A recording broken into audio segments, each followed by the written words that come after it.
Mercredi, jour de réunion du Conseil des ministres. Ceux-ci s'y rendent dans leur nouveau véhicule de fonction.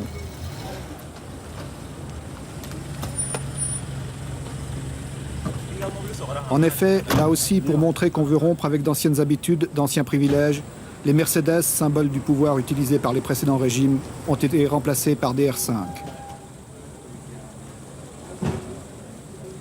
Il s'agit de frapper par des mesures spectaculaires. Le président a même décidé de faire de la Cadillac décapotable de son prédécesseur l'objet d'une tombola nationale.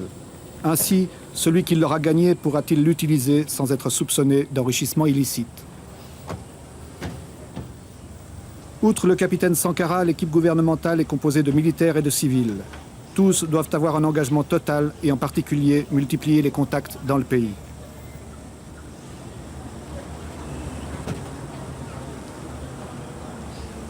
Tous les ministres civils ou militaires sont armés. Ils ont reçu une Kalachnikov que certains emportent même aux réunions du Conseil. Chacun a d'ailleurs suivi un entraînement militaire pendant quelques jours. La vigilance est de mise pour chacun dans un climat d'insécurité. Autre mesure de précaution, les lieux où se tiennent les conseils des ministres changent constamment.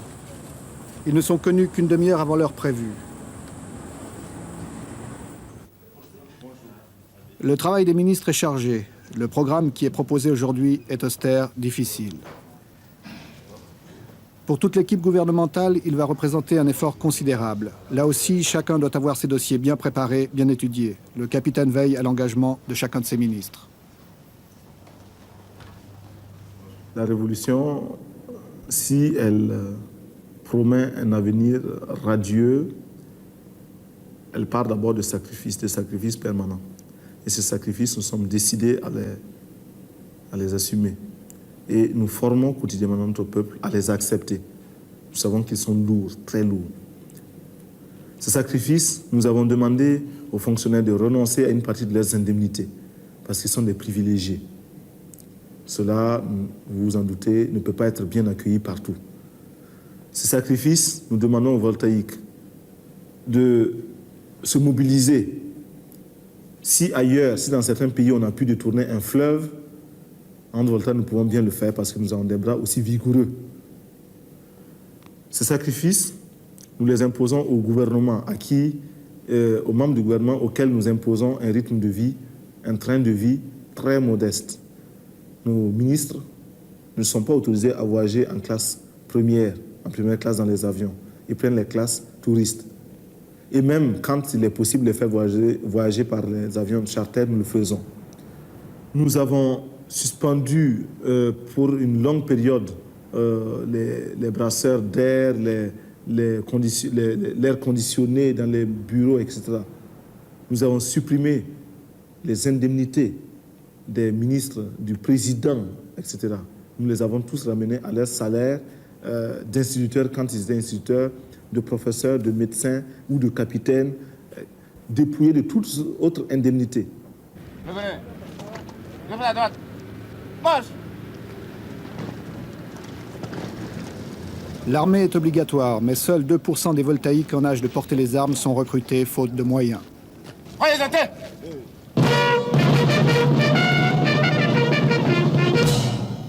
En Haute-Volta, c'est une chance et un privilège comme ailleurs en Afrique que de devenir soldat. Cela assure du travail et un salaire garanti.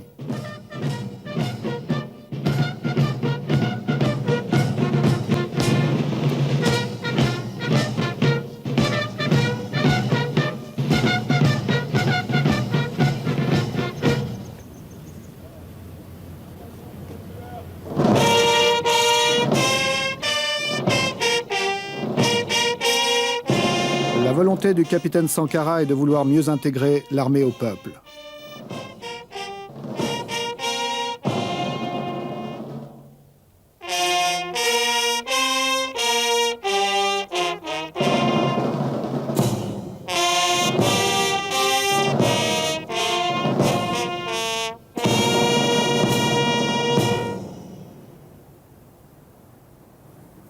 Nous avons donc nous refaisons notre service national. Au lieu de 18 mois, il sera maintenant de 12 mois.